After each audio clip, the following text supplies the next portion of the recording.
Welcome into the Monday Mirror edition of Main Street Sports Today, presented by the Tennessee Orthopedic Alliance of Columbia. I'm Maurice Patton.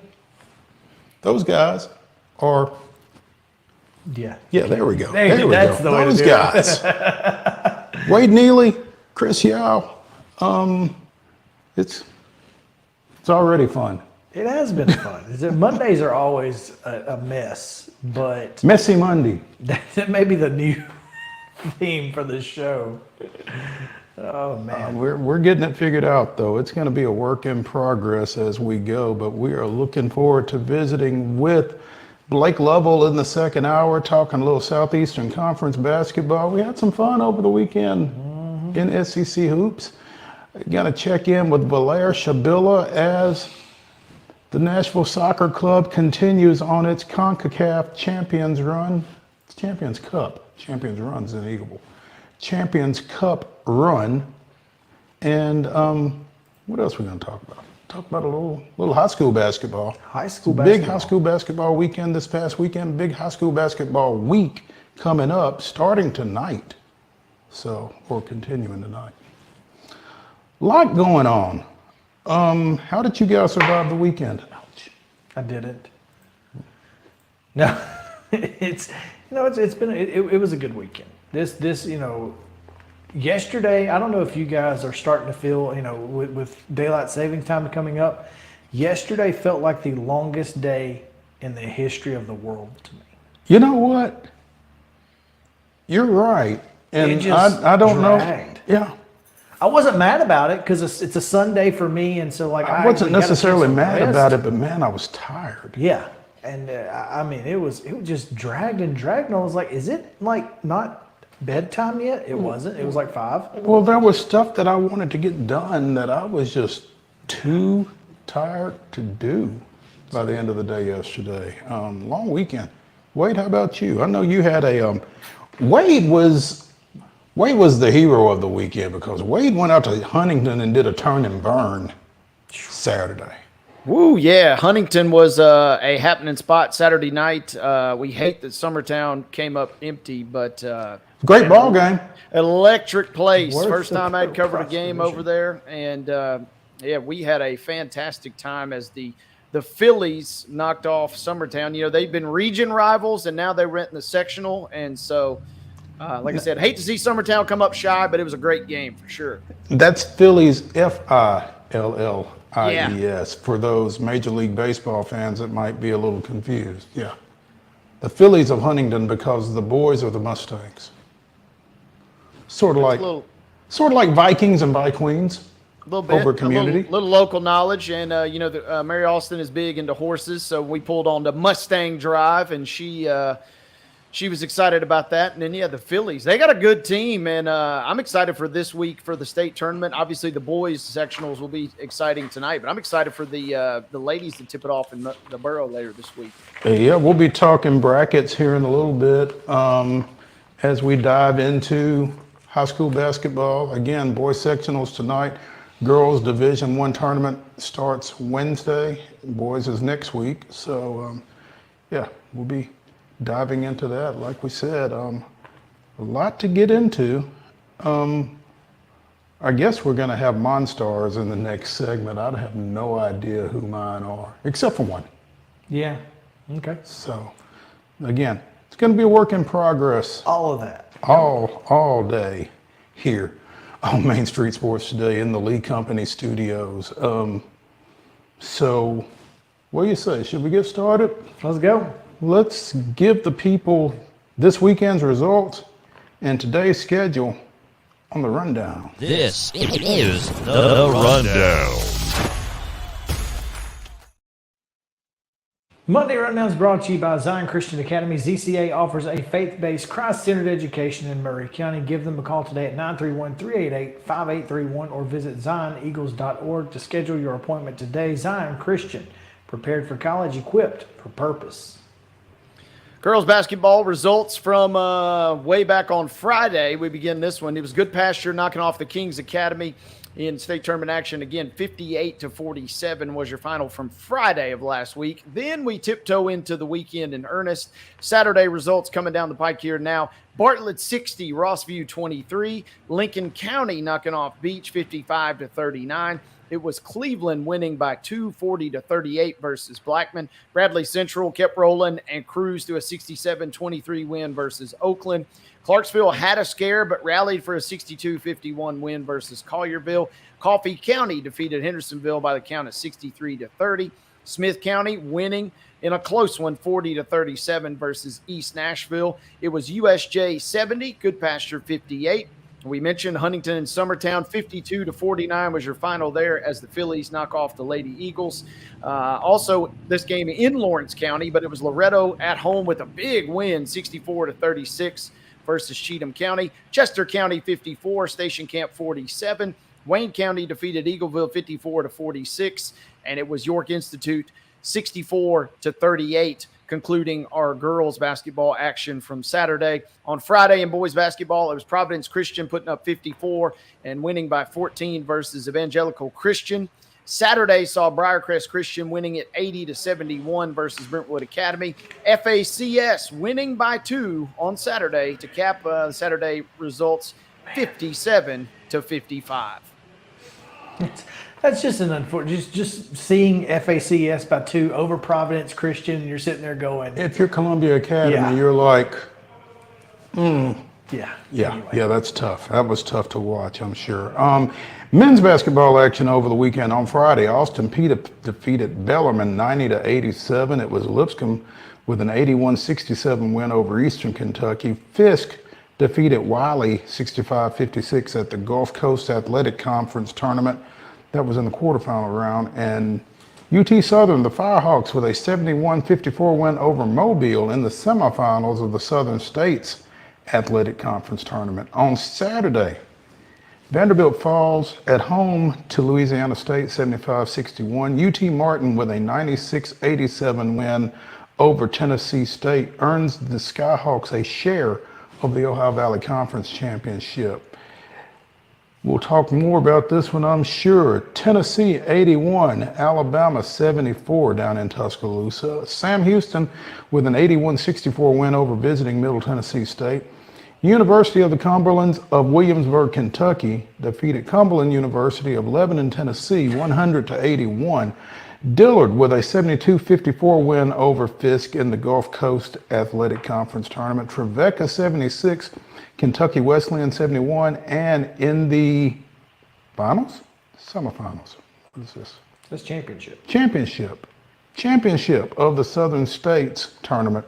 It was Loyola 51, UT Southern 48. On Sunday, Belmont downed Evansville 83-66.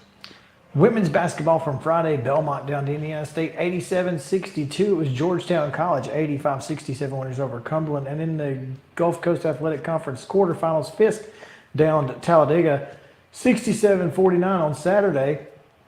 Lipscomb down to Eastern Kentucky 71-68. Austin Peay falls to Bellarmine 76-71. It was Tennessee State 55, UT Martin 53. Middle Tennessee State on senior day puts it on Sam Houston 93-62. 4 starters in double digits. Hey, big day for the Lady Raiders. Fisk down Philander Smith in the GCAC semifinals, 62-49. It was Kentucky Wesleyan 72, Trevecca 77 for Kentucky Wesleyan, 72 for Trevecca. On Sunday, South Carolina takes care of Tennessee, but closer than the experts may have expected. 76-68 the final there. Vanderbilt downs Georgia and the Lady Dogs 72-55. It was Belmont 80, Evansville 55, and in the GCAC championship game, Rust defeated Fisk 67-39. Couple of other scores, professional scores coming in from the weekend on Saturday. The Preds, holy smokes. Like I said, folks, they are officially a wagon. Preds putting up 5 goals, Avalanche with just 1. They are on fire as of late. In the NBA, it was a double dip, as it were. And unfortunately for the Grizzlies, they lost both. The Trailblazers won the first game on Friday, 122-92. Saturday goes in favor of Portland as well, 107-100. And in a game we'll talk about a little bit more later on Saturday night, Colorado Rapids and NSC played to a 1-1 draw. Tough result there for Nashville, as it were, on the road, but got a point, and which is always half the battle. So that caps your results as we now look ahead into our schedule. Yes, and our schedule includes spring sports at the high school level as of today. Couple of softball games of note. Riverdale goes to Nolensville. That's a 4:30 start, and at 6:30, Blackman is at Cascade. Boys basketball tonight. These are all 7 o'clock local time starts, local to the home team. So we'll try to give you a heads up if they aren't central. Dixon County goes to Bartlett. Portland is at Creekwood. Frank Hughes is at Eagleville. Mount Pleasant travels to Hickman County. Hillsborough hosts Brentwood. Chester County is at Hume-Fogg. Independence takes on Visiting Beach. Lawrence County goes to Red Bank, which is in Chattanooga, which is in Eastern time. So that is a 6 o'clock start if you are traveling from Lawrenceburg. Keep that in mind. So get on the road pretty quick. Yeah, get moving. Especially if you're going across 64. Definitely get moving. Cordova is at Rossview. Laverne is at Walker Valley, which is in Bradley County, which is in Eastern time. So again, that's going to be a 6 o'clock start if you are traveling from Laverne. Be safe. Santa Fe goes to Wayne County. Be safe. East Nashville is at White House Heritage. Don't speed. No, not if you're going down the Trace. And finally, Jackson County is at Whites Creek. That's a 7 o'clock tip. And baseball today, Houston County was supposed to play at Santa Fe, but we have word that that game has been canceled because of the sub-state sectional, depending on your age. Riverdale is at Coffee County. Hampshire goes to Zion Christian. Both those games are at 6 o'clock. At 6:30, the Devin Simler era begins at Columbia Central as the Lions take on Visiting Centennial. Cheatham County is at Lawson. Nolensville is at Rockvale. Stewart's Creek is at Siegel. All of those are 6:30 starts. At 7, the Tennessee Heat is at the Middle Tennessee Monarchs, wherever that is. Soccer. I wonder if the Knights rode over together because Nolensville is at Rockvale for a 6:30 first touch in that one as well. And finally, in the association, the Grizzlies travel to Brooklyn, baby, taking on the Nets. 6:30 tip on Bally Sports. That is your rundown.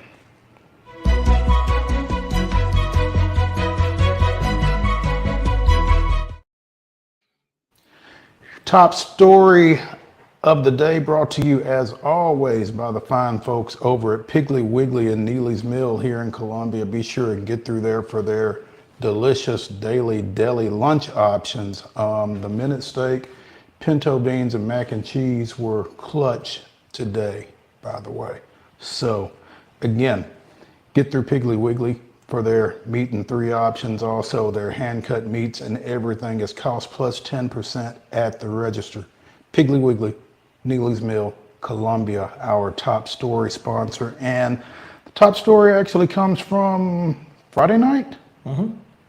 As Raja Karuth won the Victoria's Voice 200 NASCAR Truck Series race out at Vegas on Friday night. The 21-year-old went, I don't know if he went pole to wire, but he was on the pole.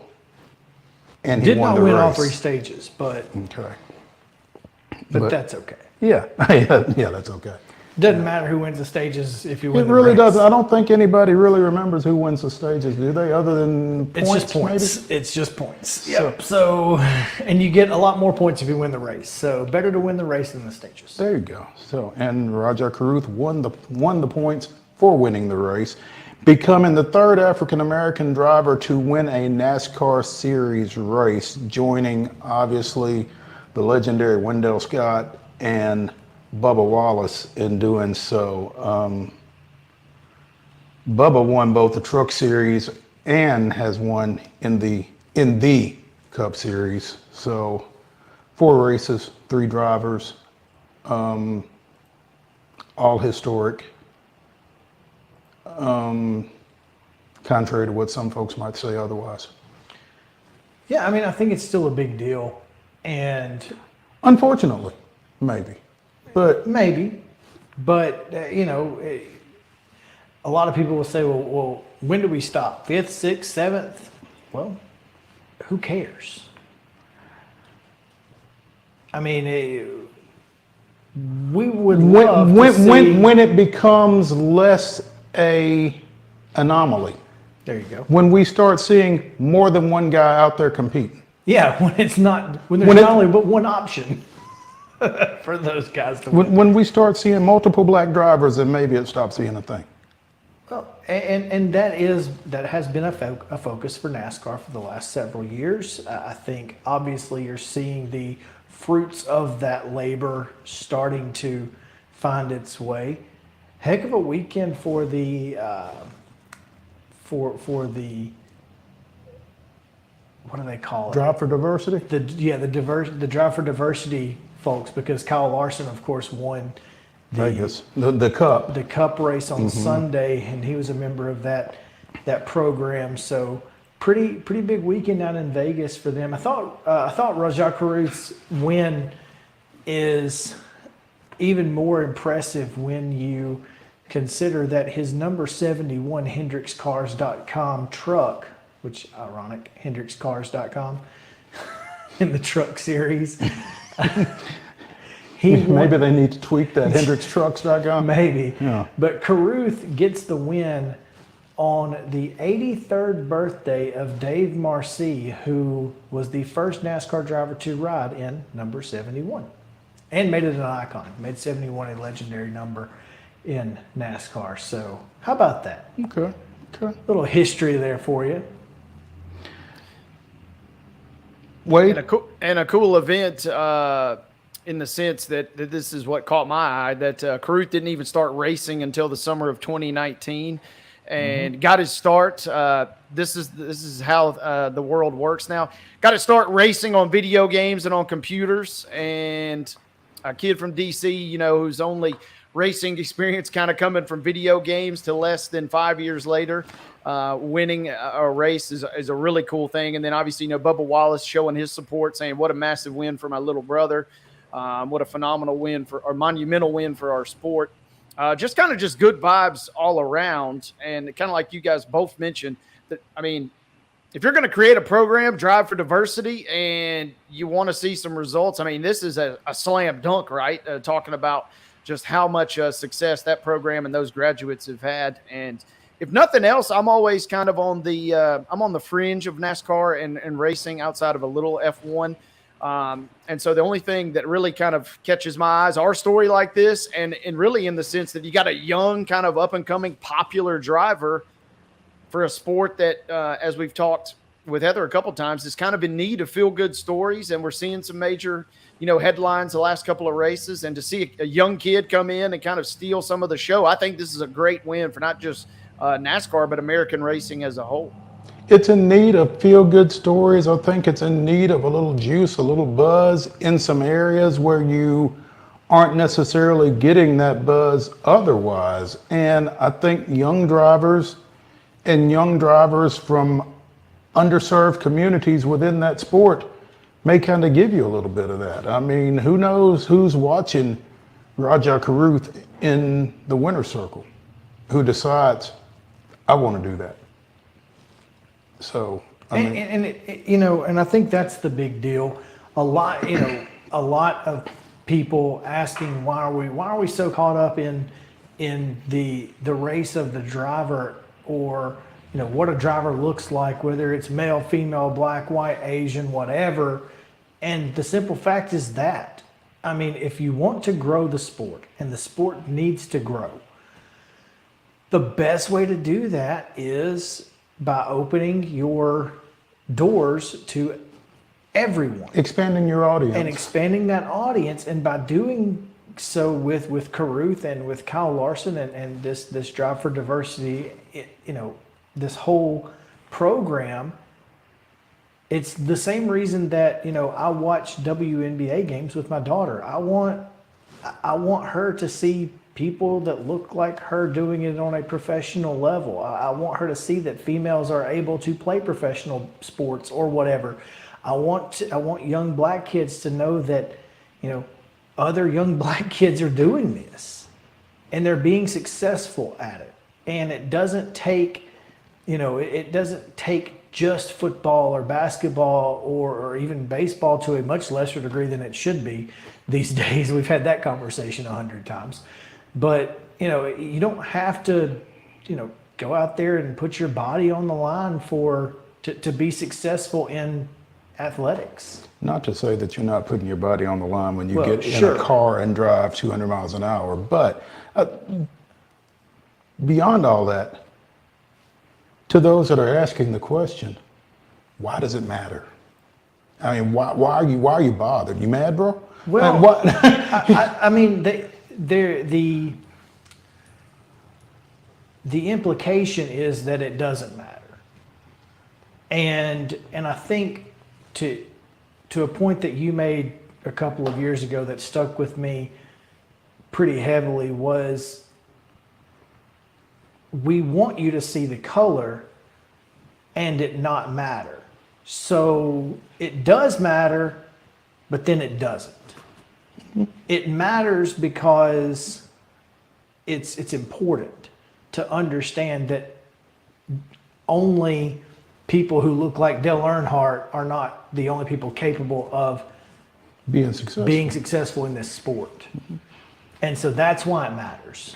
And so it's kind of, it's hard to make that explanation, but you have to acknowledge that it's someone different than that doing it now than has done it in the past. And that's why it's important to continue to acknowledge it until, like you said, it's commonplace for black drivers until it's to not be 1 in 32. Right. Yeah. Or 40, as is most likely the case, Right, in right. the cup race. So, Yeah. Anyway. Yeah. Okay. We'll get off our soapboxes now, and we will be talking about a little bit more diverse sport when we come back, because we're going to be joined by VALAIR SHABILLA, talking a little everyone in as the Nashville Soccer Club goes for its third win in CONCACAF Champions Cup play later this week, and it'll be a test. But we will continue that conversation when we come back here on Main Street Sports Today, presented by Tennessee Orthopedic Alliance of Columbia. Stay with us here in the Lee Company studio when we come back.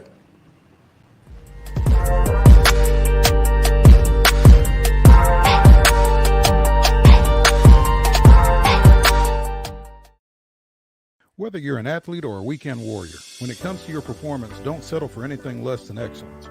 We're proud to announce that Mid-Tennessee Bone and Joint Clinic is now Tennessee Orthopedic Alliance of Columbia, where we are redefining sports medicine and orthopedics. Tennessee Orthopedic Alliance's team of expert sports medicine physicians understands the unique demands of your body.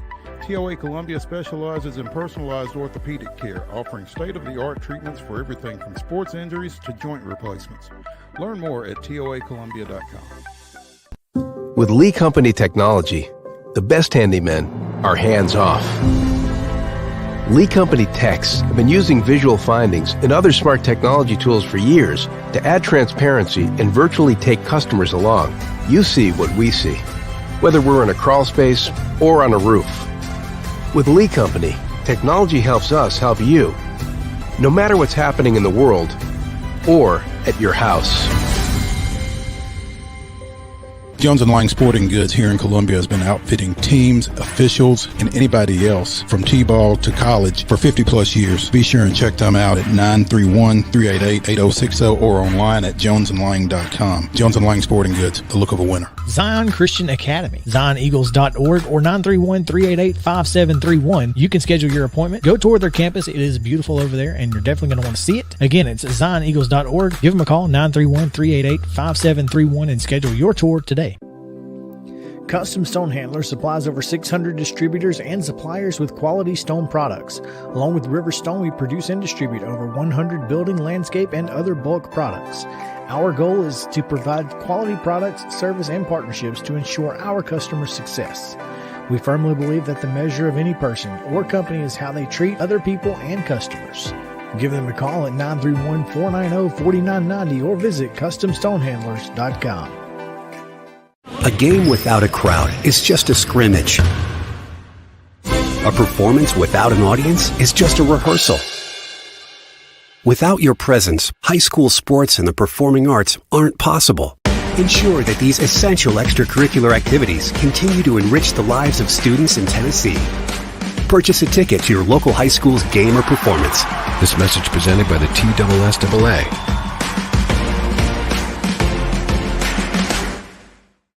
Piggly Wiggly, located in Neely's Mill Shopping Center, is Columbia's locally owned and operated Cost Plus 10 grocery store dedicated to serving the community with low prices and smiling faces. Piggly Wiggly offers fresh, hand-cut meats daily as well as daily hot plate lunches from their deli counter. You're certain to see smiling faces and a helping hand when you're here at Piggly Wiggly. Come by and check out our fresh produce, high-quality meats, and more. Down home, down the street, we'll see you at the Pig.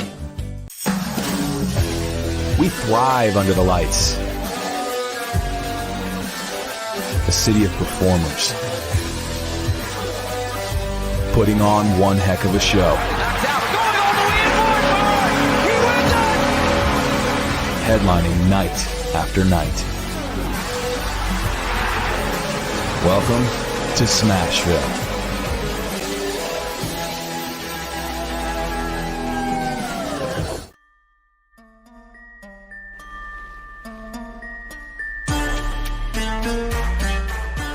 Welcome back to the Monday Mirror, or the Messy Monday edition of Main Street Sports Today, presented by the Tennessee Orthopedic Alliance of Columbia. I'm Maurice Patton. Those guys, see, I figured it out. Chris Yao, Wade Neely with you here. And we are now joined by our Nashville Sports Club expert, VALAIR SHABILLA. VALAIR, good afternoon. Good afternoon to you guys. Thank you for having me again. No, man, thank you for coming on with us. Back-to-back scoreless draws in MLS play. How are we feeling about that? Whoa, wait a minute. No, wait a minute. I'm sorry. The last one wasn't scoreless. It was 1-1. But the one goal for Colorado Springs was a Nashville own goal. I mean, how are we feeling about 0-2 in MLS play? It's looking a little rough. It's looking a little bit more of what we saw last season. There are reasons for it. There are, if you talk to Gary Smith or the players, they'll tell you that missing your top three forwards pretty much is what this comes down to. Two of which are designated players, in Hani Mukhtar and Sam Surridge. They are the two best paid players on Nashville SC. So missing them, not having them around. They both ended up exiting the early Mocha game, the first Mocha game early. So Hani Mukhtar got about 35 minutes in him before getting substituted, and Sam Surridge got about 55 or 56 minutes. So not a whole lot of production from those two. And if those two are not on the pitch, then look, it's gonna be battle. It's not gonna look very nice, and that's what we've seen. They got lucky enough for both games against the Red Bulls at home, in the home opener, and against the Colorado Rapids away from home. They got away with a point. They still undefeated in the 4 games they've played this season, the 2 CONCACAF Champions Cup game and the 2 MLS games.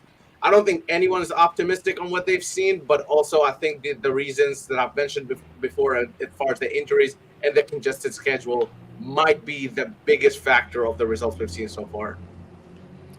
Yeah, and I guess first things first, Valair, what is the status of both Hani and Surge there as we kind of – are we looking at a prolonged absence here for either one of those guys? Based on what Gary Smith was saying, no, Surge is out of the sling, so that's a good point. He hurt his shoulder down in the Dominican Republic. However, just knowing the nature of those injuries, it's probably unlikely to see him. Hani Mukhtar is a lot closer based on what we're hearing from Gary Smith and the Nashville team. Hani Mukhtar was even talked about being maybe available for the Colorado game, but Gary Smith said, he might be available for the Miami game. So we might see him on Thursday.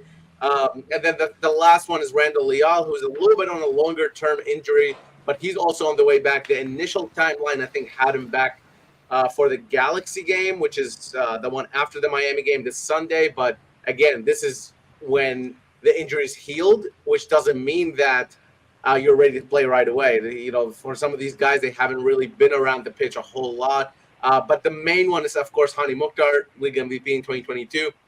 He seems to be on his way back. As far as everything we've heard, is not a major injury. And if he's not available against Miami, I'll be a little surprised. But definitely against the Galaxy, we'll most likely be able to see him. And I guess coming out of the Colorado match from Saturday, I mean, with the penalty kick in the 90th minute, to me at least, obviously the season at large, maybe not optimistic with the start. And those are matches, unfortunately, that you may look back late in the year and wish you had gotten more points from. But to me, at least, I'm taking a little bit of a optimistic viewpoint in the sense that you were just a couple beats away from suffering a loss on the road, and you somehow salvaged a point without some of your top playmakers offensively. Yeah, of course. I mean, that's kind of the positive spin into it, right?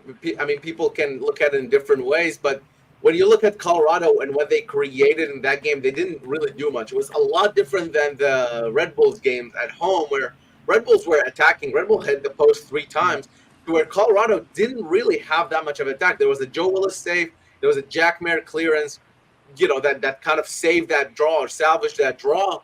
But when you look at what Colorado created, it wasn't really a whole lot.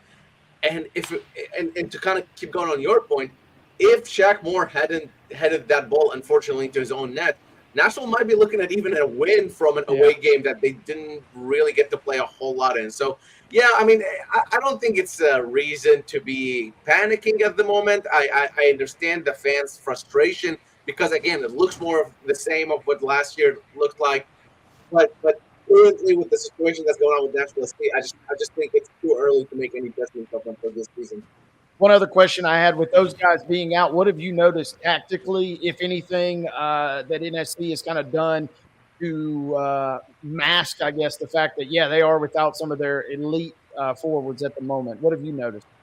So Saturday night, after the match, we got the chance to speak to Gary Smith, and I asked him about this because they ended the Red Bulls game with 5 at the back or 3 at the back, so that's more defenders on the pitch. And then they started the Colorado game in that same shape, which is 3 at the back, 3 center backs available. So I asked Gary Smith about that, and his reasoning was simply numbers. I mean, he was telling me that they have a lot of defenders, good quality defenders.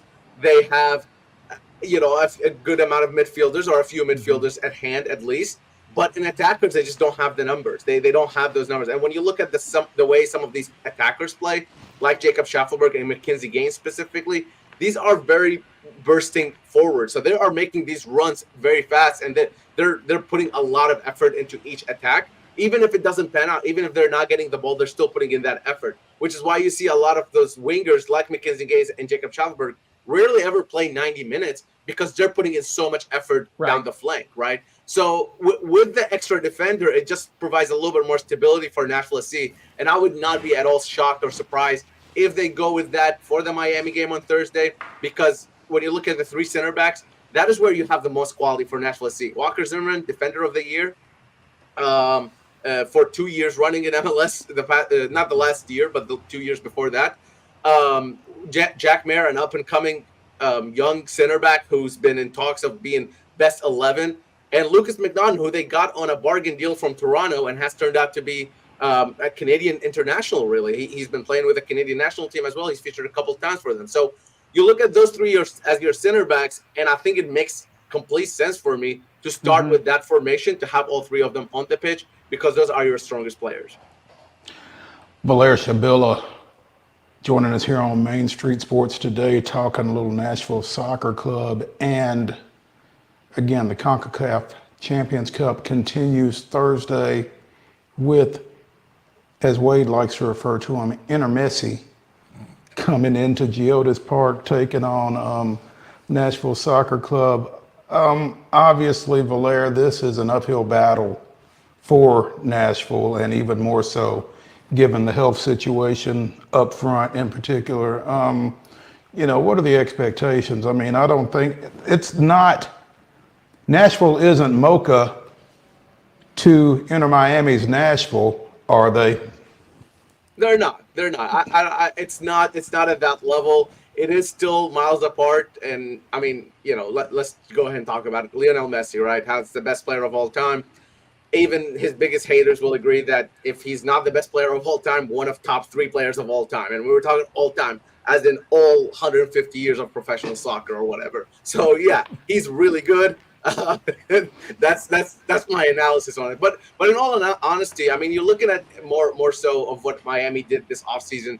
They went and got a guy like Julian Gressel, who got 2 assists. That's more of the support cast, if you would. Obviously, they have the Busquets, Messi, Suarez now, and Alba, who all 4 of those are incredible players, some of the best players of all time, in their own merit, even without Messi.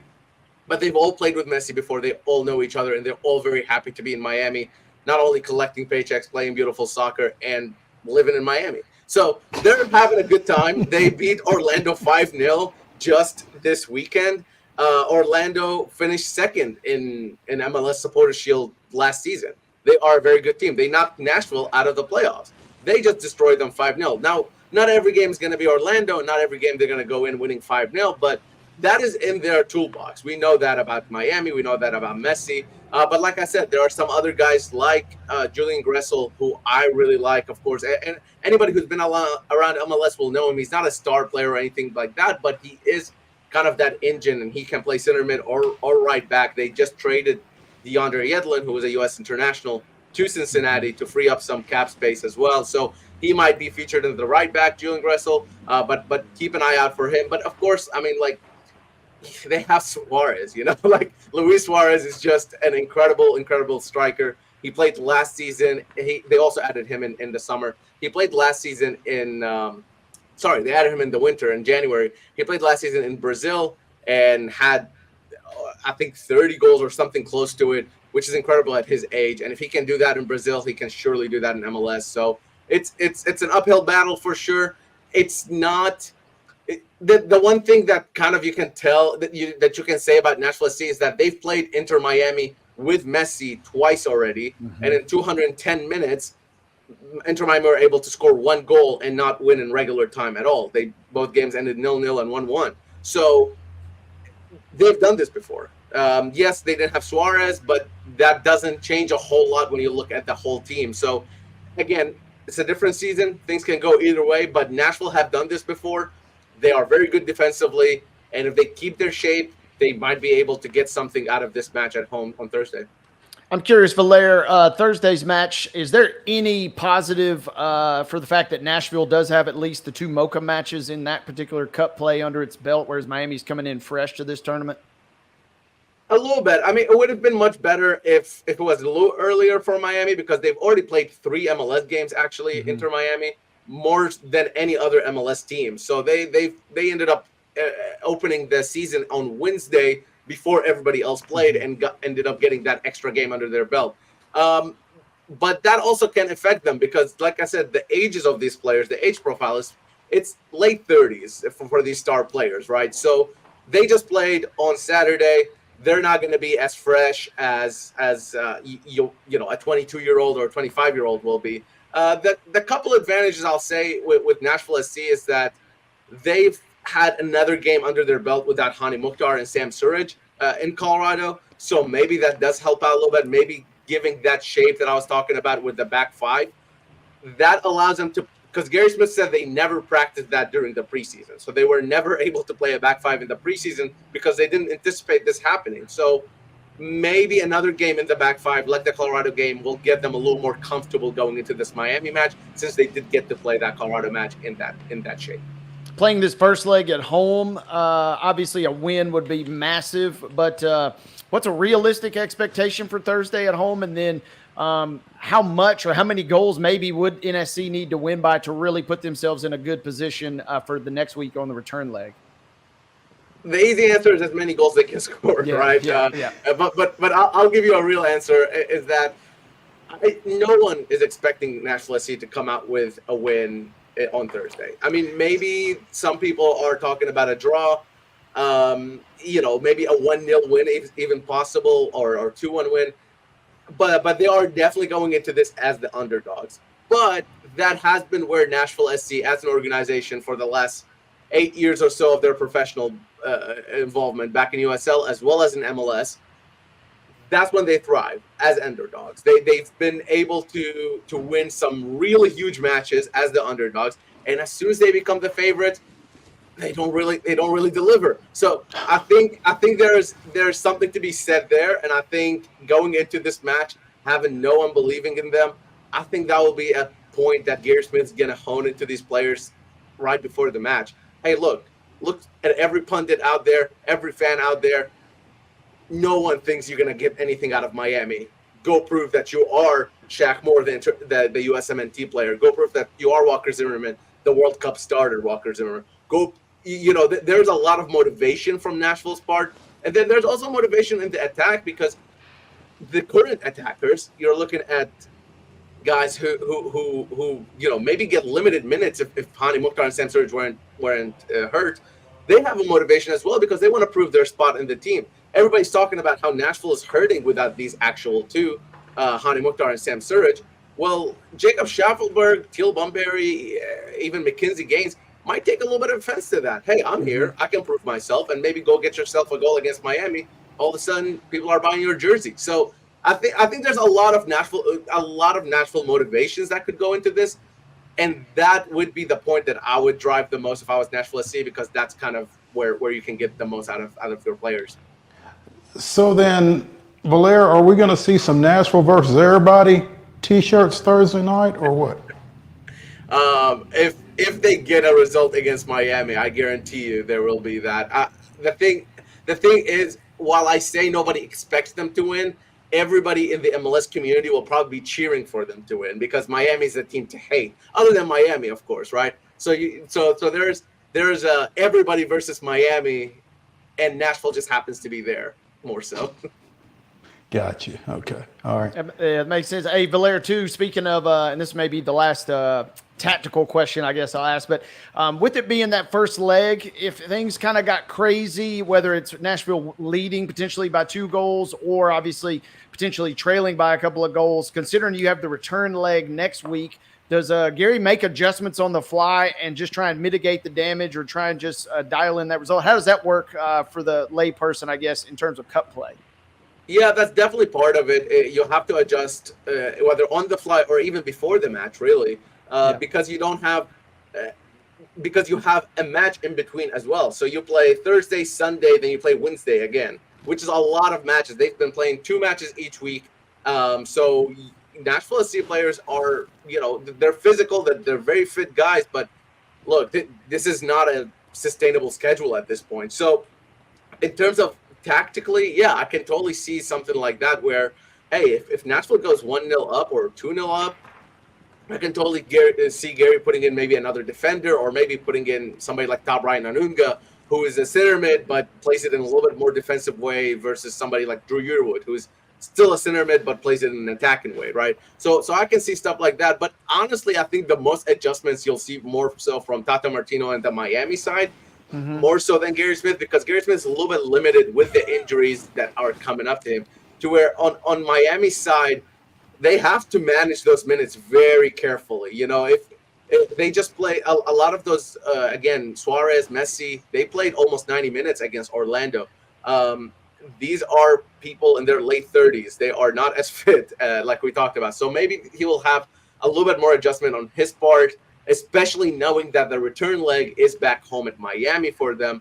You're a lot more comfortable there. But honestly, Miami players and the coach have come out and said that this is their goal is to win every competition and specifically to win the CONCACAF Champions Cup because this is the one that puts you on the map worldwide, right? So I highly doubt Messi or Suarez or any of those guys will want any rest, and I think they're going to go for it.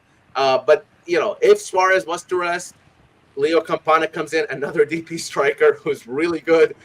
So they have a lot more options and a lot of things to play with, which is why I think there'll be more tactical changes from the Miami side, more so than Nashville.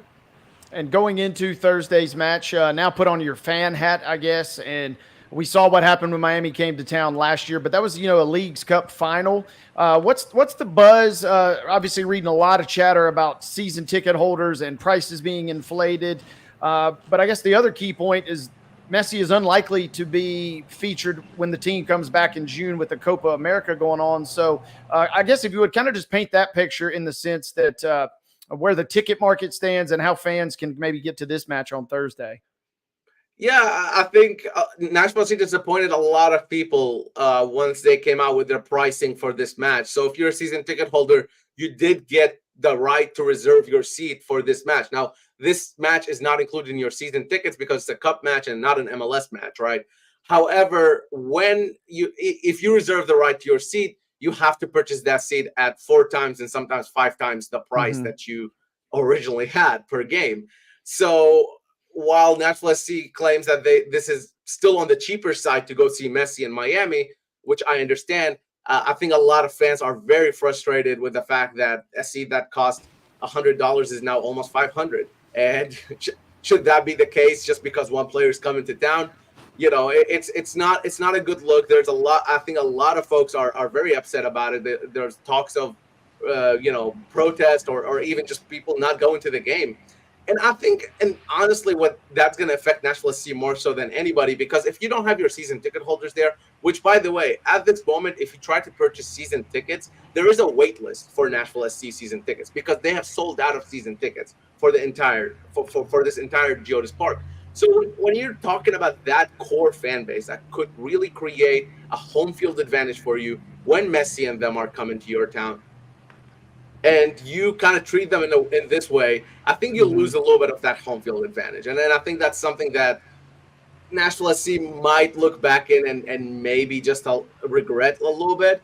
Because if you go into Geodis Park and there's a bunch of pink jerseys and a bunch of Messi jerseys, that's not going to be the same Geodis Park that we saw, even against the Red Bulls on Sunday. So I think that's a little upsetting, and I think you lose a little bit because, honestly, Geodis Park is one of the best venues in MLS. It's almost brand new, right. And it's almost always sold out and full of Nashville SC fans. So it's really disappointing to see that not happen. And to your other point, yes, Messi will most likely almost 100% not be around for the other match that Miami is guaranteed to come to Nashville for, which will be in late June because of Copa America going on.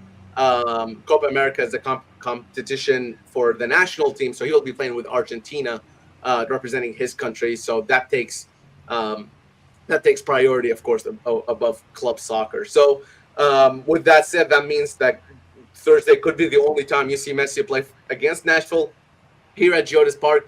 Of course, Leagues Cup is still an option, but that's not guaranteed. And then MLS playoffs are still an option, but also that's not guaranteed for either team or the bracket, however that comes out. So, Thursday might be your only chance of seeing Messi this season in George Park.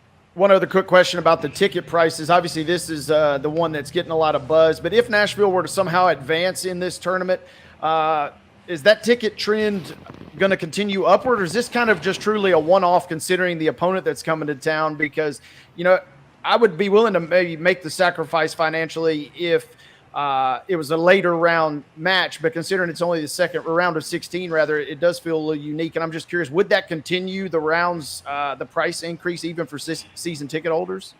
We haven't heard any information. To put it in perspective, the Mocha match last week, for example, those tickets were marked down. so it's a little different. Get paid to go. What we're used to. Yeah. Of course, just because of the change between Mocha and Miami, that tells me that they don't have a set price for tickets. So the next round will be, if Nashville were to advance, they'll play either Monterrey, who is a huge team from Mexico, or Cincinnati. I am almost willing to guarantee that the prices will not be the same price when it comes to that. I highly doubt Nashville will be charging 4 times as much to see Monterrey or Cincinnati when Messi doesn't play for either of them. So no information has come out, and there's nothing guaranteed, but I would highly suspect that the prices will go back, if not normal, close to normal probably for the following round if Nashville were to make it. Yeah, just real convenient that Thursday's match with Messi coming to town is just skyrocketed in terms of season ticket, even increased price, right? Purely coincidental. Just happens sometimes, can't control it. Yeah. VALAIR SHABILLA with us here on Main Street Sports today, talking a little Nashville Soccer Club, NSC hosting Inter Miami, 8 o'clock Thursday night at Geodis Park. First of 2 games at Geodis this week as they will return to MLS play Sunday, 2 o'clock p.m. against the LA Galaxy. Make plans to attend. VALAIR, we appreciate it. Thanks, guys. Appreciate you having me on again. All righty. Hey, when we come back here to the Lee Company studios, it'll be time for MON-STARS as we give you our top individual performers from the weekend. So stay tuned here on Main Street Sports today, presented by the Tennessee Orthopedic Alliance of Columbia.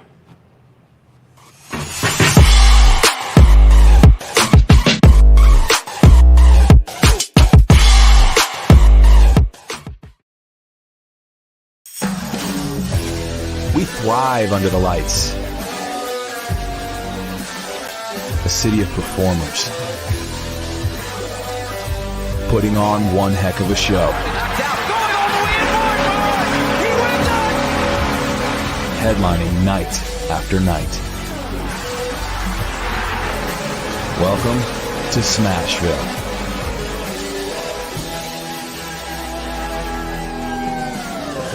Whether you're an athlete or a weekend warrior, when it comes to your performance, don't settle for anything less than excellence. We're proud to announce that Mid-Tennessee Bone and Joint Clinic is now Tennessee Orthopedic Alliance of Columbia, where we are redefining sports medicine and orthopedics. Tennessee Orthopedic Alliance's team of expert sports medicine physicians understands the unique demands of your body. TOA Columbia specializes in personalized orthopedic care, offering state-of-the-art treatments for everything from sports injuries to joint replacements. Learn more at toacolumbia.com.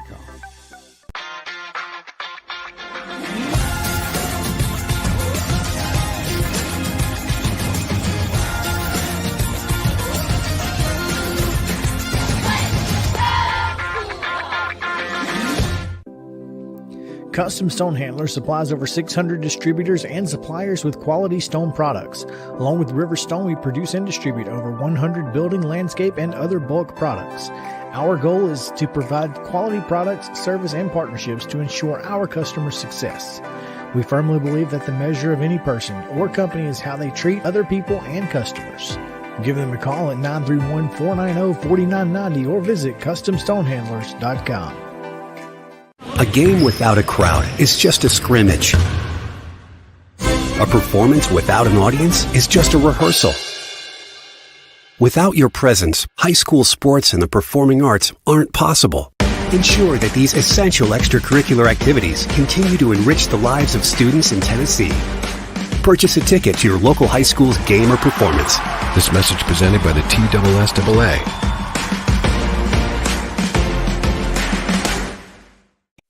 With Lee Company technology, the best handymen are hands-off. Lee Company techs have been using visual findings and other smart technology tools for years to add transparency and virtually take customers along. You see what we see, whether we're in a crawl space or on a roof. With Lee Company, technology helps us help you, no matter what's happening in the world or at your house. Piggly Wiggly, located in Neely's Mill Shopping Center, is Columbia's locally owned and operated Cost Plus 10 grocery store dedicated to serving the community with low prices and smiling faces. Piggly Wiggly offers fresh, hand-cut meats daily as well as daily hot plate lunches from their deli counter. You're certain to see smiling faces and a helping hand when you're here at Piggly Wiggly. Come by and check out our fresh produce, high-quality meats, and more. Down home, down the street, we'll see you at the Pig.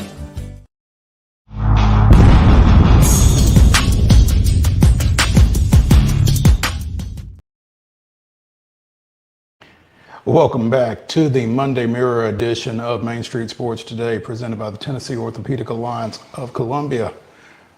Maurice Patton, Chris Yao, Wade Neely giving you our top individual performers from the weekend. And if either of y'all has got one, go ahead and fire it off. I'll wait. I do.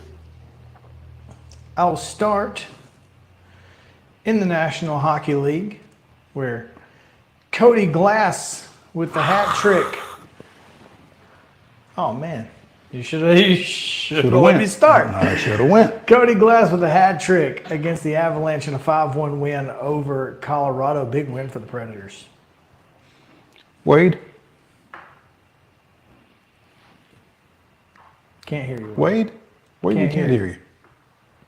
I don't know what would have happened. Oh man, that is tragic. Come back to me in 1 second, because I had a great one a second ago when you said Glass. I was going to say all we needed was the Stone Cold theme music right there, and we'd have been good to go.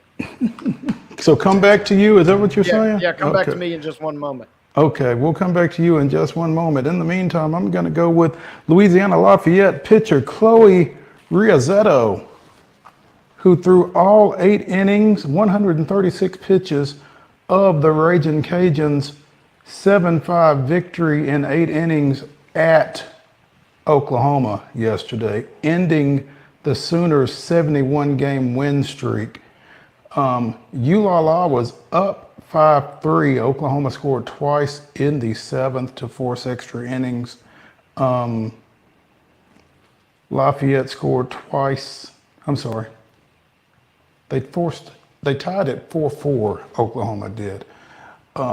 Lafayette scored 3 times in the top of the 8th, and Riazetto gave up a solo home run, but faced the game-tying run and forced a fly out there to preserve the 7-5 victory again. Oklahoma's first loss in 72 games. Pretty impressive performance for the Ragin' Cajuns, who are not unaccustomed to the big stage, but still, going into Oklahoma and winning isn't something that happens a whole lot. So congratulations to them and to her. All right, I got a couple, and you guys know me, I'm prone to homerism over the history of this show here, but I got to go. I got to give a tip of the cap to UT Southern men's basketball standout, Darian Hudson. He's already the program's all-time leader in points, assists, and steals, but he eclipsed the 2,000-point mark for his career with a great performance at the conference championship. We gave it to you in the rundown. They made it to the championship game and lost by 3 to Loyola. But this kid, Hudson, out of Springfield, he's a homegrown kid, and man, has he delivered. He is, for a school that's had some really good guards over the years, he is going to stand alone, and he has 2,000 career points. First ever to do that at UT Southern, formerly known as Martin Methodist. I will go to the Division II Class A Girls Basketball Championship, where University School of Jackson's Halen Ayers led the way with 30 points in the state championship game to lead her team to a state title, as we told you in the rundown. We might not have told you everything in the rundown. We told you the score. Yep. 70 to 58 over Good Pasture. That was 70 to 58 in triple overtime. Yeah. And that was what was crazy. It was like 12 points in triple OT. That's wild. Well, I wonder if somebody finally just got worn down.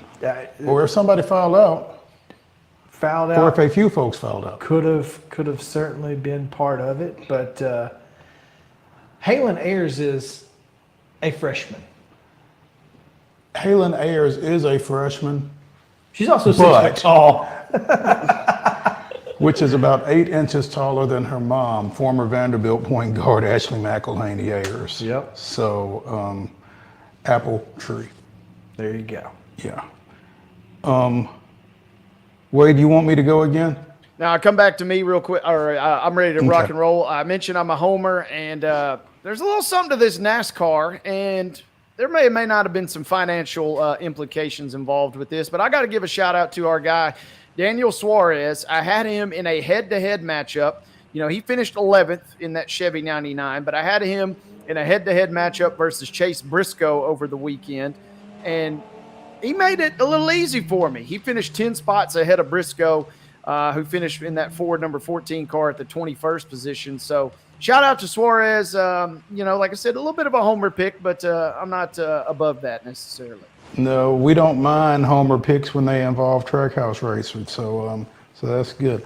I'm going to go, and I was hoping all three of my picks might be a little obscure, but obviously Cody Glass was not obscure enough. But Yusuf Nurkic.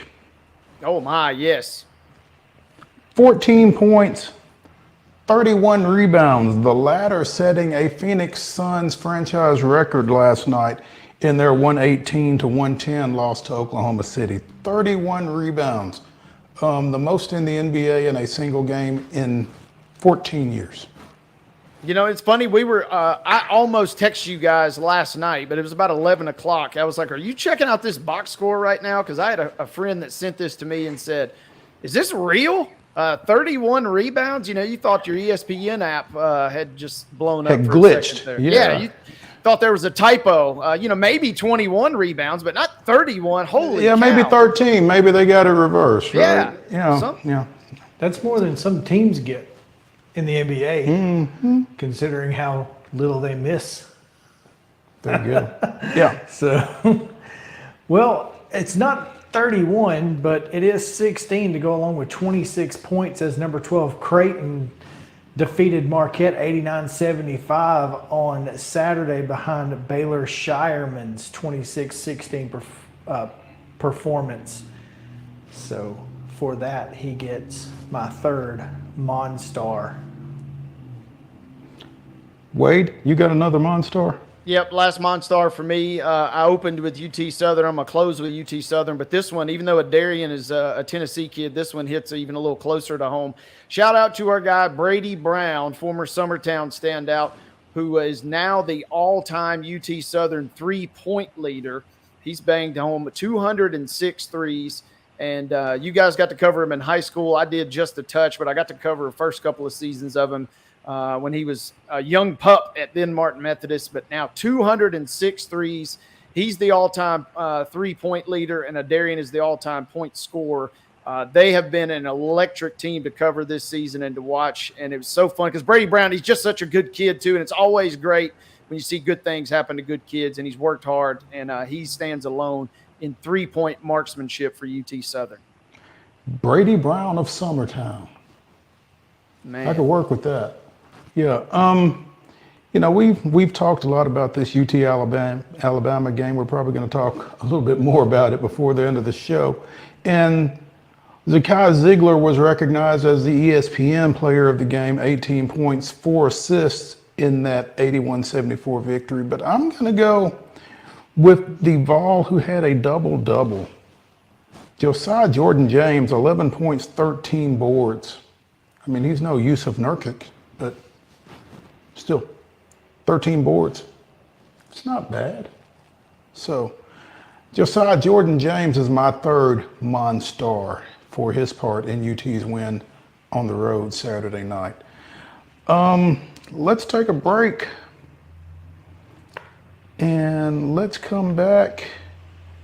And what are we going to do when we come back? We're going to talk a little high school basketball when we come back here on Main Street Sports Today, presented by the Tennessee Orthopedic Alliance of Columbia. Stay with us.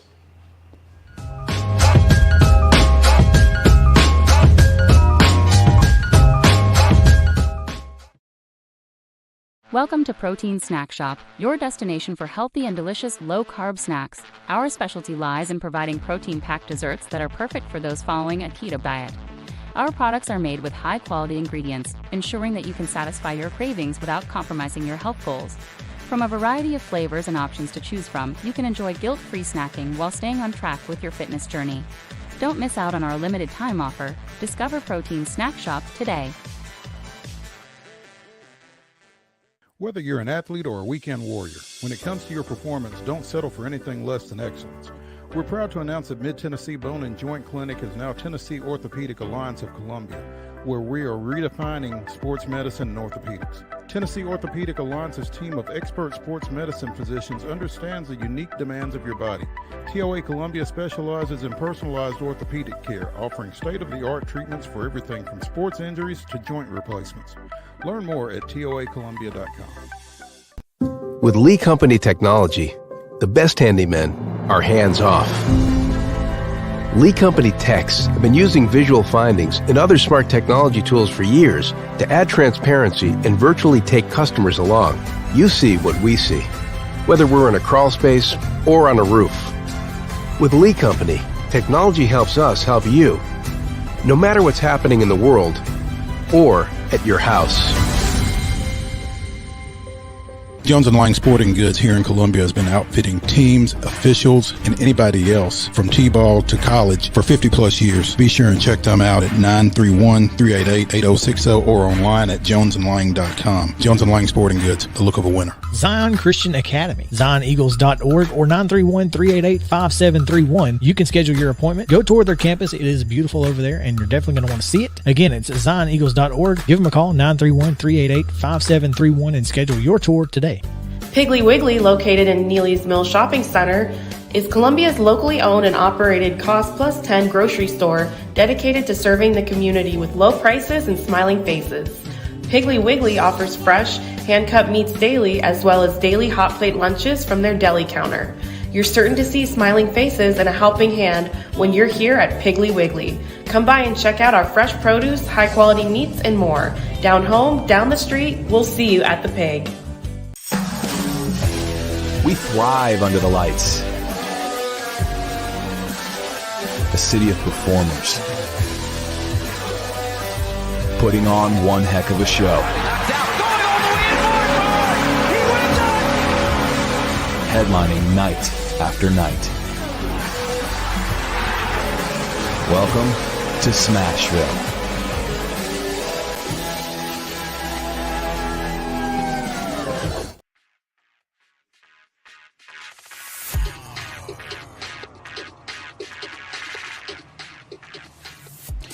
Welcome back to the second hour of the Monday Mirror edition of Main Street Sports Today, presented by Tennessee Orthopedic Alliance of Columbia. Maurice Patton, Chris Yao, Wade Neely. You get the whole shebang today, and get a good look, because it's only one other time this week that we're all three together, I guess. Is that right? We won't all three be together on Wednesday. No, we won't. That's right. Man. So, yeah, it's unfortunate. Well, that's the only reason I signed on today, is I wanted to just set the vibe right, and now Yao kind of just brings me down a little bit. It's not I didn't do it. It's just a bummer. It is. Just but you know what? The way it is. The way the cookie crumbles. Hey, don't cry that it's over. Smile that it happened. Yes, Right? okay, there we Yeah, go. Now so, we're talking. And why will we not be together? We will be together. Well, at least once. And so one of the big reasons that we will not be together on Wednesday or Thursday or Friday is the Blue Cross Basketball Championships. Hashtag Blue Cross Hoops, according to Matt Gillespie in the TSSAA email this week. So. I'll be curious how many other people besides us will be using that. Use it? Yeah. Well, we typically use Blue Cross Bowl and Blue Cross Hoops pretty regularly, so hopefully it will be more widespread. Yeah, we try to conform. We try. Contrary to our personalities. Yeah. Hey, same thing with me when I was at Martin Methodist. The NAI would put out their hashtags for the tournament, and I feel like I was the only person that was dutifully using the hashtags. So I know what we're talking about. But yeah, we're going to do it to the best of our abilities. We're going to have fun this week. Well, here's what we're going to do. We're going to use it this week. We're going to see how it goes. And then we may or may not use it next week. Yeah. I mean, there will be some Middle Tennessee teams. Will there be Southern Middle Tennessee teams? That is the question that we will answer tonight. That is true. That is true. We definitely have one Southern Middle Tennessee team participating in the girls tournament because, as we mentioned in the rundown, Loretta took care of business in a pretty big way Saturday night against Cheatham County in the Class 2A sectionals, defeating the Lady Cubs 64-36. So Ashley Rutledge, Allie Weathers, and the gang will be back in the Glass House. They will play a 2:15 game on Thursday, the second day, against Martin, Westview, whom they have played once in the last I guess it was 2 years ago. Was it 2 years ago or was it last year? Summertown last year, Loretta the year before. Out there. Yeah. In the sectionals, yeah. And that's where Carly Weathers' career ended, I believe. I believe you're right. So. Hey, question for you guys. We won't know. Okay, well, I'm going to ask it anyway then. The draw for the tournament, this is the first girls state tournament I've had the chance to cover in a couple of years for reasons. No need to throw any teams under the bus, I guess. But is the draw done immediately? And now is the draw for the boys going to be done after tonight as well? Because it seems like back in the day, that was kind of the cool part, is you had to wait for a few days for those obscure ping pong balls to kind of drop your way. No more ping pong balls. Oh, that was. It's preset. Okay. I think they have kind of predetermined. It's secretly predetermined, and if you have two teams coming out of the same region, they have provisions to make sure that those are in separate semifinal brackets. But other than that, yeah, we knew these Saturday night. And the boys is going to be the same. Mm-hmm. So, I mean, if you stayed up long enough Saturday night, you knew what the matchups were before you went to bed.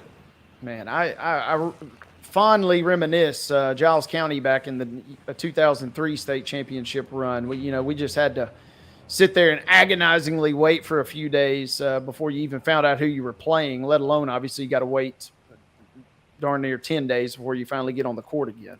Yeah, the girls, they would play their sectionals on Saturday night, and then everybody would come to Murfreesboro on Sunday for the draw in the ping pong balls, as Wade said. And if you drew two from the same region before they were separated, that ping pong ball would go back in, and you'd keep drawing, and it happened right there in front of everybody. And then the boys would play their sectional, like you said, Wade, on Monday.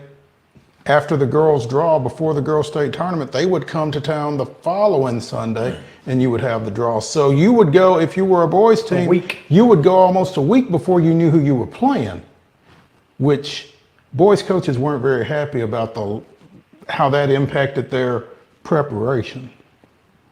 Well, I mean, the same as the girls. It was the same as the girls. That's the point. Yep. Yeah, and I get that. You want to know, I guess, for schematic purposes as soon as possible. But the thing is everybody's in the same boat. It's not as if the 3A guys knew who they were playing and the 2A guys had to wait 4 or 5 days. Yeah, it's not like anybody was getting any kind of advantage, but nobody wanted to hear that.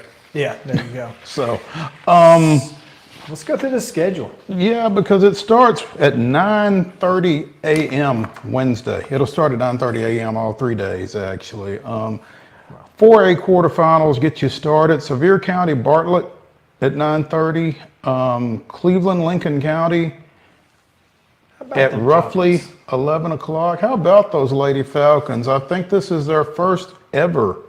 How about that region, by the way? Yeah. This is Lincoln County's first ever state tournament appearance. They are playing the Blue Raiders out of Cleveland, one of two girls basketball teams from Bradley. The red, white, and blue team will win that game.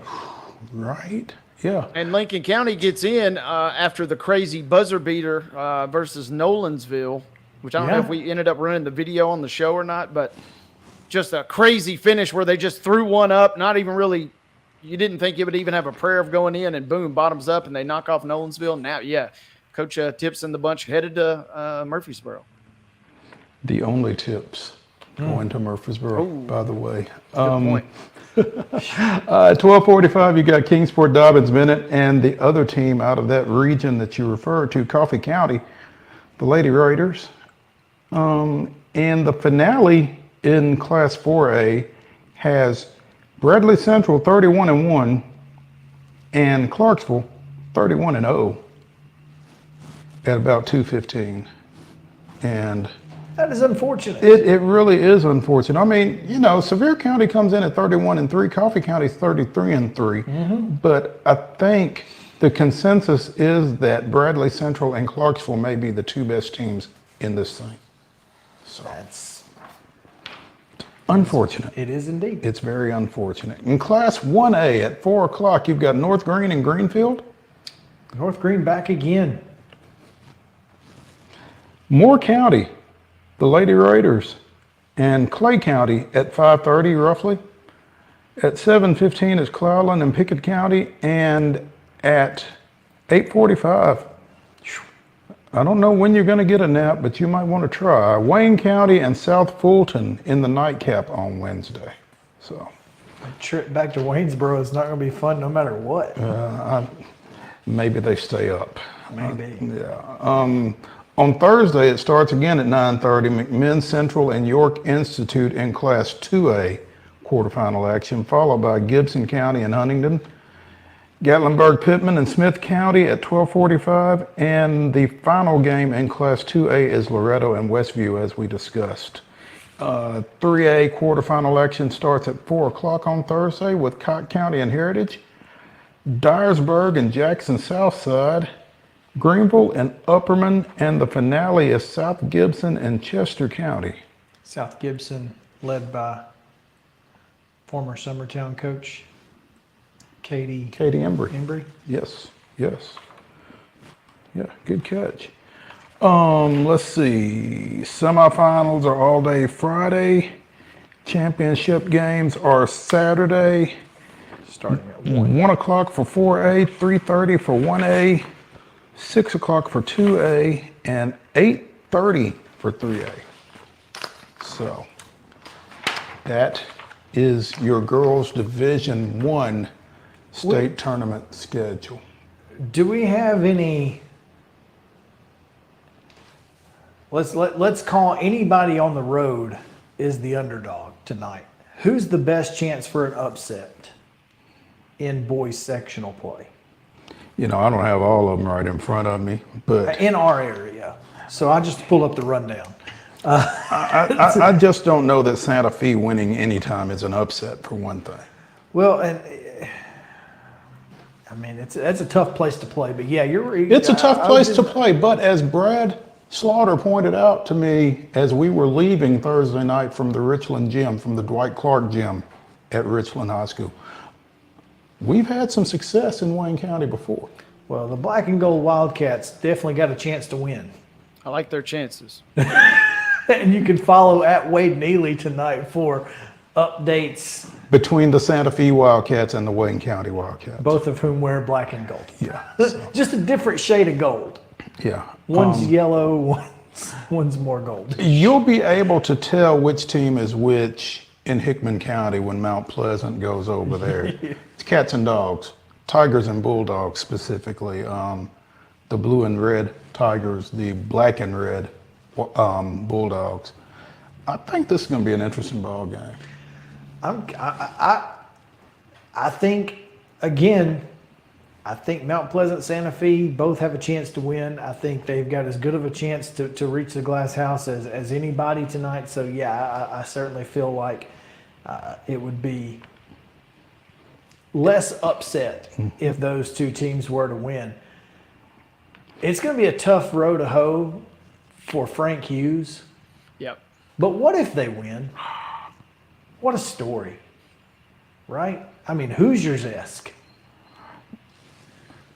I mean, I know It might Hoosiers even be beyond. Well, Hoosiers played. Milan played like Perry County won back in the day. They won the only class there was, or whatever. But this would be very similar to what Perry County I think did. Even, I mean, 74 kids in the high school, and you get to this top 8 in the state. That's incredible. You only need 5. Apparently. Well, they found 5 pretty decent ones. I guess it's the right 5. So yeah. This Beach Independence game should be interesting as well. Beach coming off that loss to Hillsborough in the Region 6 finals. Put them on the road. If it's as good as last year's Green Hill Independence game, I will be very happy to be there. because that game last year was Electric. phenomenal. It was electric. Mark Wilkins was even referring to that game after his region semifinal win over Franklin the other night. Just the atmosphere. Well, there if for it's that. anywhere close to that, and I think it will be, it's going to be a lot of fun to be there. You can follow at Chris Yao 14 for that one. Oh, by the way, at @moped_. Sports. Yeah, What are you doing? I was scratching my knee and I brought my hand up too fast. Tear it up. Moped_sports for updates. Hopefully, I have never. Yeah, hopefully. Yeah, Hopefully, I'm not real sure about getting tweets out of Hickman County, so bear with me. Nor am I Wish inside me a luck. Williamson County gym. I'm gonna have to go outside at the end of every quarter to send a tweet. Don't get me started. There's a phone call that I've meant to make that I have yet to make, but I will make. TBCA. Yeah. Let's go to. No, let's first touch on the Basketball Coaches Association of Tennessee's Hall of Famers that were recently announced and will be inducted as part of their All-Star Game festivities on March 23rd over at Blackman. Former Oak Ridge assistant, former MTSU assistant, former Shelbyville and Middle Tennessee Christian girls coach Lynn Berkey will be honored with induction into the BCAT Hall of Fame, along with Shelly Sexton Collier. Shelly Sexton when she played at UT, Shelly Collier when she coached at Webb, and now at Lenoir City. The father-son tandem of Marty Cisco and Shane Cisco over at Union City. Marty at Kenton prior to Union City. The two of them have combined for 5 state championships at Union City and nearly 1,000 wins between them, I think. So, yeah. Quite the impressive resume there for the Cisco kids. I love it. Yeah. And Friend of the show. friend of the show, longtime Gallatin Greenway boys coach Bobby Luna, spent 6 years at Warren County prior to going to Sumner County. Was the winningest coach in Gallatin boys basketball history, and if you know Gallatin boys basketball history, that's pretty impressive. Feet. Yeah, Jerry Vradenberg, Dwight Waller, among others, preceded him there. But so those are your BCAT Hall of Fame 2024 inductees. Again, they will be honored March 23rd over at Blackman as part of the organization's All-Star Weekend, I guess. So stay tuned for that. Now, TBCA. The first day of high school baseball regular season competition, and we have rankings. We do indeed.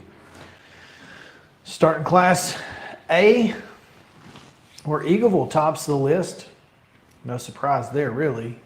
Very, very good baseball team. East Robertson, not really surprised to see them at the top as well in number 2. Coalfield, McKenzie, and Bradford round out the top 5. University High, Johnson City at 6. Joe Burns, man, Robertson County well represented here in the TBCA Class 1 preseason rankings, followed by South Pittsburgh at 8. Lookout Valley and Gordonsville round out the top 10.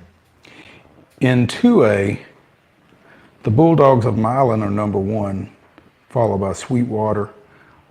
And then you've got a solid little Middle Tennessee contingent of White House Heritage at 3, Forest at 4, Loretto at 5, and Watertown at 6. Alcoa, McMinn Central, Cannon County comes in at number 9, and Summertown is ranked 10th in the TBCA Class 2A preseason poll. In Class 3A, the Green Devils of Greenville atop the list here, followed by the Bees of Upperman, then Brighton and Tennessee High, before we get to Tullahoma and Munford at 5 and 6, South Gibson at 7, Lenoir City at 8, Heritage at 9, and Anderson County at 10. In 4A, it's Farragut, Collierville, Clarksville are your top 3. It's gonna be, man, Class 4A is so much fun to watch. Loaded. You were saying? I said loaded. Yeah, no doubt. Yeah. Hardin Valley, Science Hill, and Houston are 4, 5, and 6. The Eagles of Independence come in at 7. Stewart's Creek at 8. Arlington 9, and Rossview, the Hawks up in Clarksville, coming in at number 10. The baseball in Clarksville is strong, son. Excuse me. Yeah. Division 2, Class A, North Point Christian at 1, Good Pasture at 2, Silverdale Baptist coming in at 3, CAK at 4, Grace Franklin, number 5, Evangelical at 6, Providence Academy, Tipton Rosemark Davidson Academy, and MTCS round out your top 10.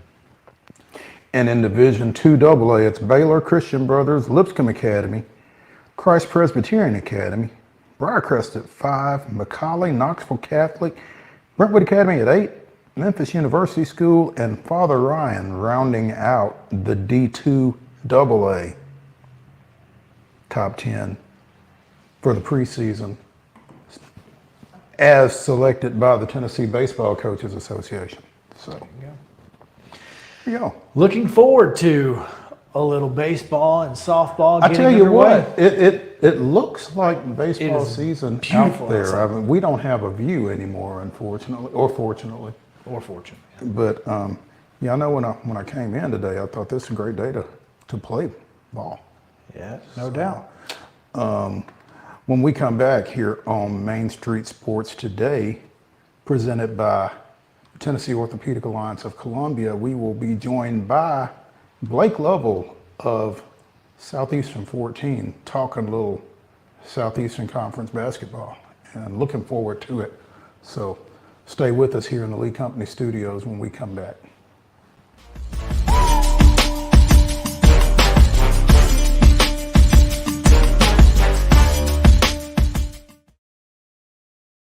Whether you're an athlete or a weekend warrior, when it comes to your performance, don't settle for anything less than excellence. We're proud to announce that Mid-Tennessee Bone and Joint Clinic is now Tennessee Orthopedic Alliance of Columbia, where we are redefining sports medicine and orthopedics. Tennessee Orthopedic Alliance's team of expert sports medicine physicians understands the unique demands of your body. TOA Columbia specializes in personalized orthopedic care, offering state-of-the-art treatments for everything from sports injuries to joint replacements. Learn more at toacolumbia.com.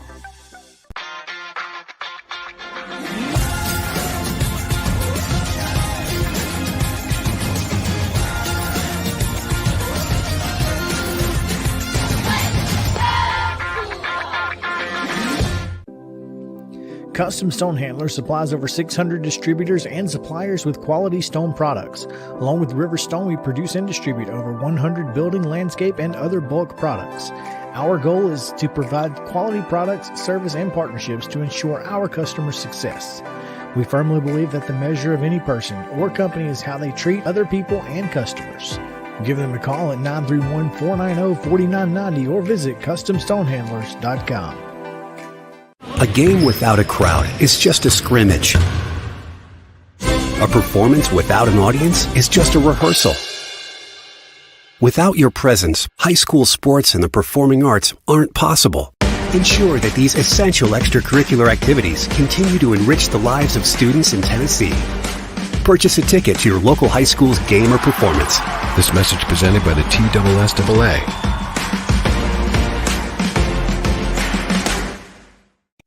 With Lee Company technology, the best handymen are hands-off. Lee Company techs have been using visual findings and other smart technology tools for years to add transparency and virtually take customers along. You see what we see, whether we're in a crawl space or on a roof. With Lee Company, technology helps us help you, no matter what's happening in the world or at your house. Welcome to Protein Snack Shop, your destination for healthy and delicious low-carb snacks. Our specialty lies in providing protein-packed desserts that are perfect for those following a keto diet. Our products are made with high-quality ingredients, ensuring that you can satisfy your cravings without compromising your health goals. From a variety of flavors and options to choose from, you can enjoy guilt-free snacking while staying on track with your fitness journey. Don't miss out on our limited time offer. Discover Protein Snack Shop today.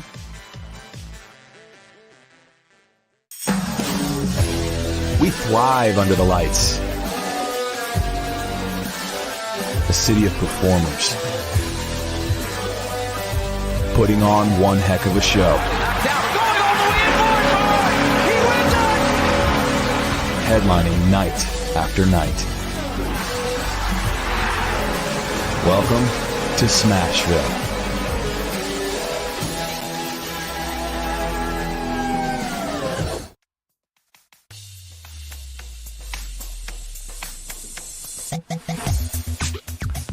Welcome back to the Monday Mirror edition of Main Street Sports Today, presented by Tennessee Orthopedic Alliance of Columbia. I'm Maurice Patton, Chris Yao, Wade Neely, and I don't know where they are relative to which way I'm nodding, but anyway, you can see all three of them if you're looking.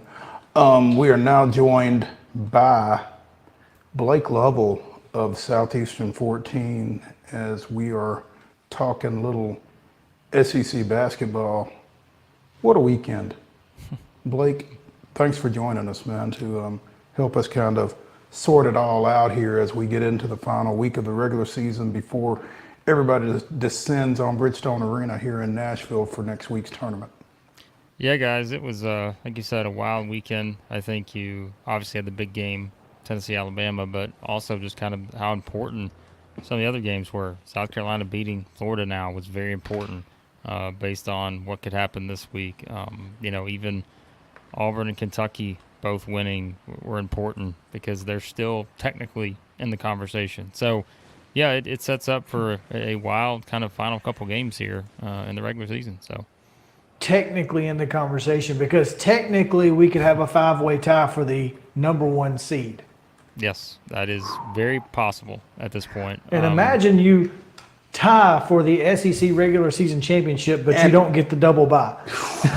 Yeah. And if there was a 5-way tie, then that is what would happen. Somebody would have to be in okay. the first So are you ready to tell us how that could happen? No, I'm not. Not at all.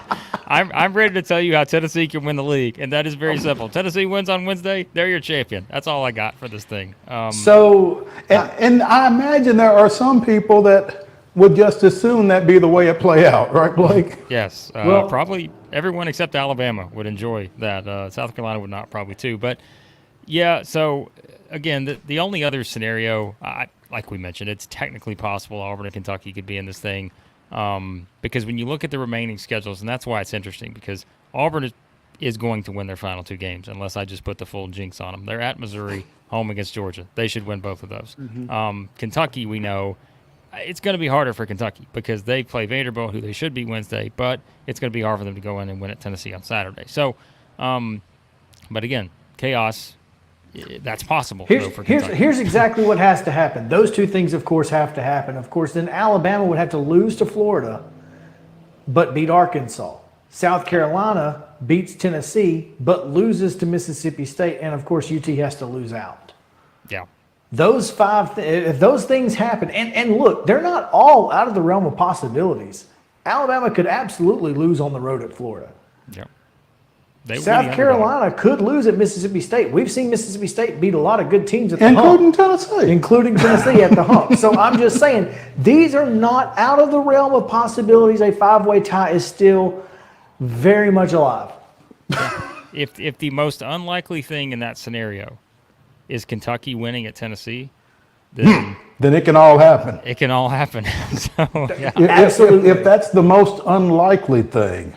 And I need to give a hat tip to Kevin Skarbinski of the Birmingham News, formerly of the Birmingham News. He does all kinds of things now. Oh, wow. Yeah, he hasn't been there in a little bit, but yeah. Oh, my bad. Scarbo has laid it all out for us. Good. Thank you, Kevin. Glad someone did. Yeah, exactly. Exactly. But as you said, Blake, Tennessee can take care of all this Wednesday night, right? Mm-hmm. Yeah. I mean, that's the thing. It is pretty simple for Tennessee. Obviously, they win that game. They're your regular season champion. Then we just talk about the chaos potentially behind them for those other couple seeds and who gets left out of the double bye and all that. But, yeah, I mean, look, at this point, I know that people are still talking about South Carolina. They may be one of the most talked about 24-win teams I've seen in a while in terms of, are we still buying them? Are we buying South Carolina? I'm like, at a certain point, I think we got past that. I think people jumped off the bandwagon after they had the 2-game losing streak against Auburn and LSU because it was such a wide extreme. You lose by 40, you lose by 1 at home to a team that's not in the NCAA tournament, LSU. But then what have they done since then, right? They go on the road. They win 2 games against teams that were in must-win situations. They go on the road and beat both of them, Ole Miss and Texas A&M. They come home and beat a Florida team that's played as well as anybody over the past month. And now it's like, if you're not buying South Carolina yet, I'm not saying they're going to go win the national championship, but at some point we've got to understand that this is not just a team that has lucked its way into 24 wins. They've only played 2 bad games all season. That was at Alabama, at Auburn. They could have won the other 3 and had a chance to win the other 3 that they lost. So, this is, it's going to be a tough game for Tennessee based on, of course, what we saw the last time these 2 teams played too. So, Blake, that takes us to a conversation that that my co-host wants to have with you that I feel is totally unnecessary. And I have to frame it like that. I mean, I don't disagree, but there are others who do disagree. And I'm curious what Blake Lovell has to say on the subject because, I mean, he's as much of an expert in Southeastern Conference basketball as I know. So, Blake, is there a debate over who is the Southeastern Conference's Coach of the Year? no. Thank you. I don't even think. Can we make sure we clip that out? Just, 35 and 40 seconds. Just that question and answer. Well, just for the record, though. Who is it? Who is it? It's Lamont Paris. Thank you. That's all I needed. Because think about this, all right? We have. Whatever you're going to say, we've thought about it, but yes. Tell the others who need to hear it. What's interesting is to really, and someone we did our reaction show Saturday night, and someone was like, I said, when's the last time a team that's picked 14th in the SEC in the preseason had a chance to win the SEC title or won the SEC title? And when's the last time? Yeah. Has it ever happened? That's what I said. I said, it's never happened. And people were trying to tell me, and they got confused, and I understand why they did, but they're like, you don't remember the year that Auburn went to whatever it was, 2017-18, where Auburn wins 26 games that year, and they're like, Auburn was picked last. I said, no, they weren't. Auburn was picked to go 4-14 by a writer that Bruce Pearl and company picked out in the preseason and called them out for saying they were going to go 4-14 in the SEC. They weren't picked to finish last. They were actually picked to finish 9th that year in the SEC. But this year, the setup now is that we have a game in the final week of the regular season. You have the preseason number 1, my preseason number 1 team. I said unanimously I wasn't going to pick anyone else to win the SEC except for Tennessee. And then my team that I picked 14th, and I said there is no one else that I would pick to finish 14th other than South Carolina. And here they are meeting on Wednesday night with the SEC title in the balance here, both teams. Well, Blake, take some solace in the fact that you were half right. I mean, look, I met in the middle. All right, I said, all right, we're gonna get one of these, and then even if we get it halfway right, so yeah, I can't remember a setup like this ever, and so that speaks to what Lamont Paris has done. And again, we can look at all the advanced analytics and everything, and there's a lot of them that will tell you that South Carolina has been lucky this season. I think Ken Palm or whatever, we always love looking at these things like this. They're the second luckiest team in college basketball this year. On the flip side of that, Missouri, you want to talk about a tale of 2 seasons. Missouri, the unluckiest team in college basketball this year, and they are 0 in the SEC, while last year they finished in the top 10 in that category. And, of course, won 25 games, won an NCAA tournament game for the first time in, a decade or more, whatever it was. So, yeah, so I think, has it helped a little bit? Sure. But at some point, it's like, hey, you guys know, it's like you play to win the game. That's the quote, right? You know what he's saying, Mo? He's saying that sometimes you have to look at BIP and FIP and all of those analytics things in baseball that you hate to look at because sometimes they do tell a story. They tell us something. This is one of those times where Missouri is the weird team out. Is what it is. That's amazing. Listen, I said this the other day, and someone looked at me and they said, you really didn't say that. I said, I did. I know it's going to be strange to hear. I said, but Missouri is the best 0-16 team I've seen in the SEC ever. Like they are not that bad. Like they're not. They just, that room for error, it's gotten them every single time. So, yeah. sometimes you just got to learn how to win. Yeah. Yeah. Blake, short of winning the title and obviously getting the double bye, which we presented that crazy scenario, who's a team that needs to have a great week this week, just for maybe even for morale purposes, heading into the SEC tournament and obviously then into March Madness?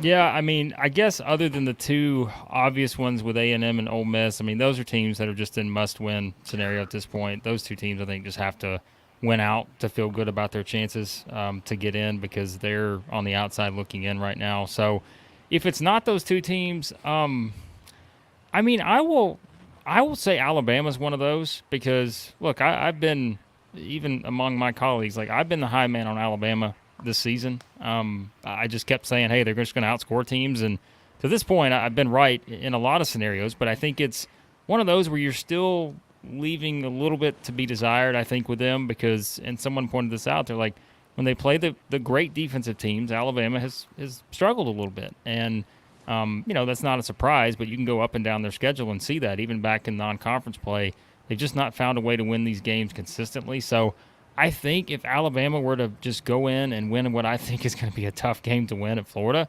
then I think, you know, all of a sudden this home loss to Tennessee, where you just kind of feel deflated knowing that you had a chance to win the SEC, now you're relying on everybody else to get there, it would be a significant win for Alabama. So I think I would circle them as a team to where they really need to bounce back against Florida. But the problem is, I just think that's a tough spot, because in all honesty, Florida should have beat them last time in Tuscaloosa in that game that went to overtime. So, again, the two teams that need to fight their way in, A&M and Ole Miss, but Alabama's a team I think that's in an interesting spot heading into this week.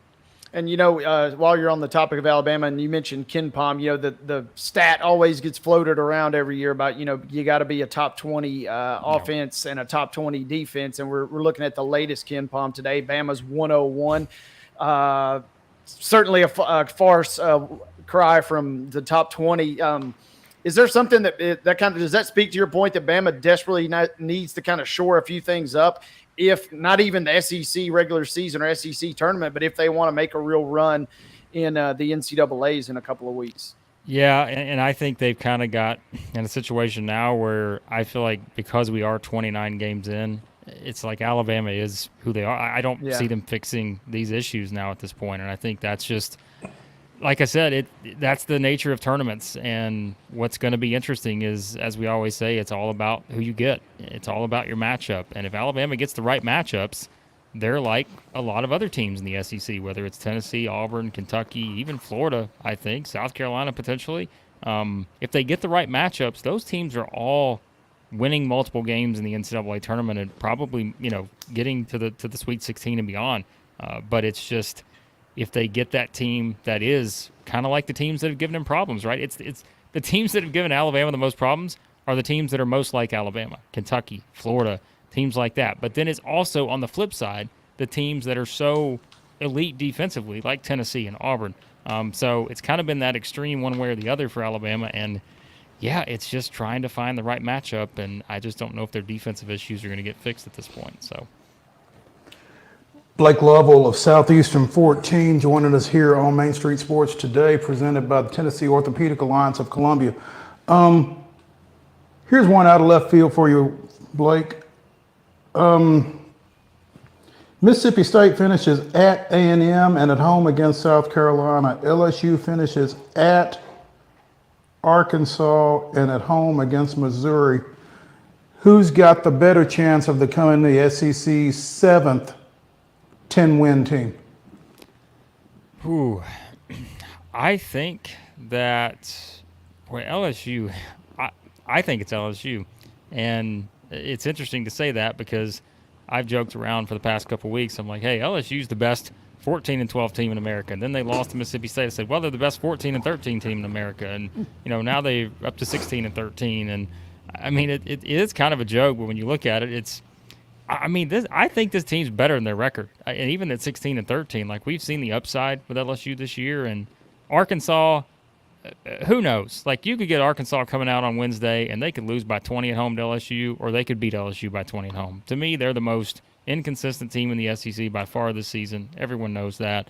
And then they're going to beat Missouri, just because I've accepted it at this point that Missouri's going to go over. So I think LSU's got a better chance. I think what's even more interesting is the fact that Mississippi State could go 8-10 in the SEC for a second straight year. And I think they're going to get in the NCAA tournament going 8-10 for the second straight year. Of course, they got into the last or first four, whatever it was last year, lost to Pitt. But I think even if they go 8-10 this year, they're going to stay out of Dayton, and they're still going to be in the tournament because they've packed a lot of good wins, whether it's Tennessee, Auburn, like Washington State. That's a win that's doing work for them in the non-conference now. And so, yeah, I think that's kind of the luxury that Mississippi State has to work with here is neither of these two losses, if they lose at A&M, if they lose at home to South Carolina, which I think they're going to win one of those, but I don't think either one hurts them that much, and they probably still are feeling pretty good about themselves, maybe as a 9 seed, something like that in the tournament, even if they were to lose out. So that triggers another question then, Blake. If LSU gets to 10 wins and they get to 18-13 on the year,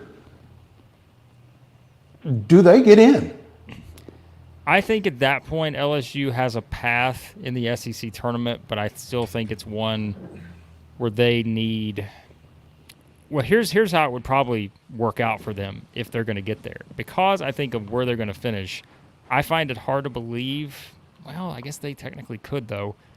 They could be the team that finishes in the 7 spot in that scenario. And so if they do – then you're going to play a number 10 seed, which most likely is going to be Texas A&M or Ole Miss. So that's a borderline tournament team. You beat them in the SEC tournament, that's a decent win. Then you get the number 2 team, which again could be anybody at this point of those top 5.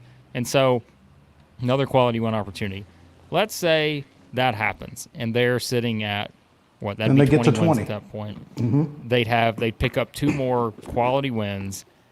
Do you have a situation where, if you're LSU, you get to the semifinals and you got a shot? I think so, because you better be doing something else as well, and that is you want to be rooting for Wake Forest to somehow find their way into this thing because they beat Wake Forest earlier, they beat Wake Forest. That was the overtime game earlier in November.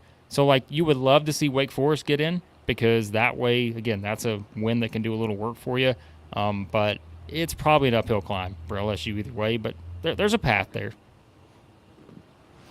Man, that's wild. We're getting down to that point where you're having to look at your wins and look at their wins, and yeah, it's that fun time of year where you really have to go deep. And Blake Lovell of Southeastern 14, we appreciate you helping us do that. You can find him at Twitter or at X at the Blake Lovell, and sure he's going to have some interesting stuff over the course of the week and, over the course of the next 10 days, I guess, leading into the tournament here at Bridgestone that starts up, Tuesday night? Was it Wednesday? It's the first. Is it Wednesday? Wednesday is the first. Yeah, okay. The bottom 4 teams on Wednesday. Yeah, it's going to be interesting, guys. Like you said, I'm looking forward to it and look forward to seeing you guys around next week. So. Sounds like a winner. Blake, we appreciate it. We will catch up with you. And when we come back here on Main Street Sports Today, we are going to tie up some loose ends with the grab bags. So stay with us here in the Lee Company studio. We'll be right back.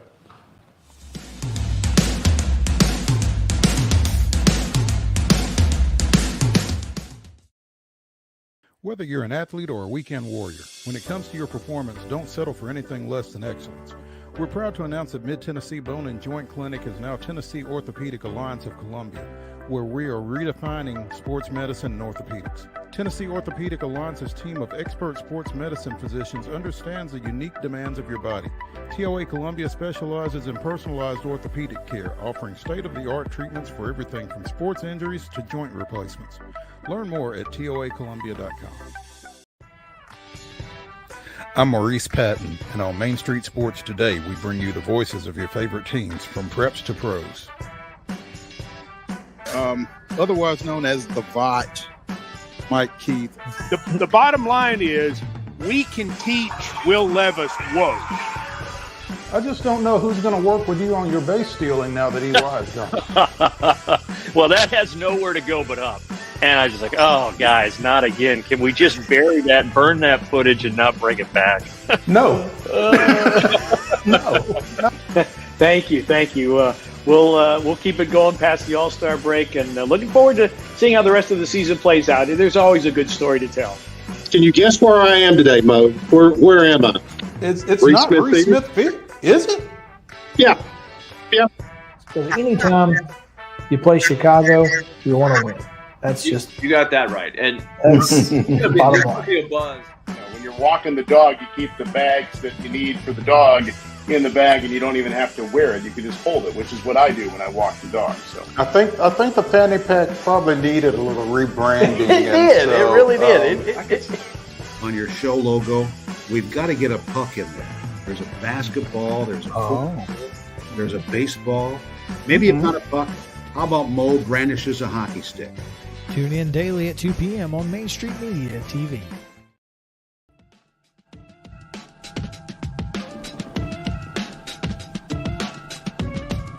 It's the last segment of the Monday Mirror edition of Main Street Sports Today, presented by the Tennessee Orthopedic Alliance of Columbia. And it's the grab bag. We got some stuff that we need to get to, but we don't need to spend a whole lot of time on it. So me, Chris, and Wade are gonna talk about it. And let's go. Apparently, and this caused a lot of consternation over the weekend initially. Atlanta Braves star Ronald Acuna Jr. will have his sore right knee examined Monday in Los Angeles by Dr. Neil Elatrache, the doctor who did reconstructive surgery on the torn ACL in that knee in July 2021, a team official said. And for those who need some help, he is the Dr. James Andrews of knees. Of the West Coast, of knees. Yeah. An MRI on Friday revealed irritation around the meniscus in Acuna's knee. He was scratched from Friday's game against the Phillies due to some soreness. The MRI revealed the irritation, and so I guess he was going to have that looked at today. And just make sure there's no tear. I guess we wait. Yeah, it is what it is. This particular situation is typically at worst 6 weeks. So, I mean, I'm not gonna stress too much over it. Hopefully, it is just irritation and not a tear. But if it is a tear, then we'll just have to wait 6 weeks. I will tell you that I would rather be having this discussion on March 4th than on May 4th or July 4th or any other time. Yeah, let's deal with it. Let's get it out of the way. Season opens March 28th in Philadelphia. I just assume he not play in Philadelphia on March 28th.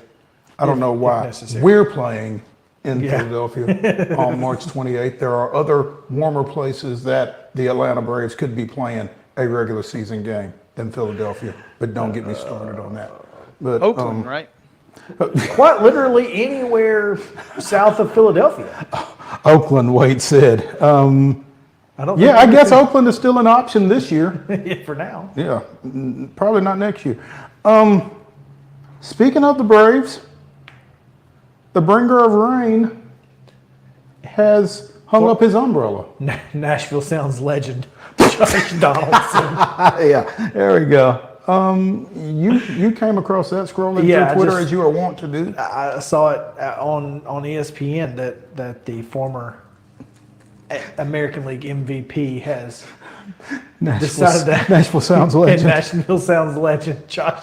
I mean, the Sounds Twitter account actually tweeted it. Like, they posted a picture of him wearing his Hit City jersey and said, "Enjoy retirement." Hey, good for them. Fantastic. Way to go. Good for them. You got to love that. So, again, former American League MVP Josh Donaldson taking it to the house.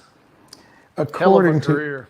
No doubt. 279 hits, 279 home runs, 1,310 hits, and a long-earned reputation as someone who competed with an edge, unafraid of offending opponents, according to former Nashville Banner writer Buster Olney, now with ESPN. Had his best season in 2015 with Toronto when he hit 41 homers, drove in a league high 123 runs, while scoring an MLB high 122 runs. Received 23 of 30 first place votes for MVP ahead of Mike Trout.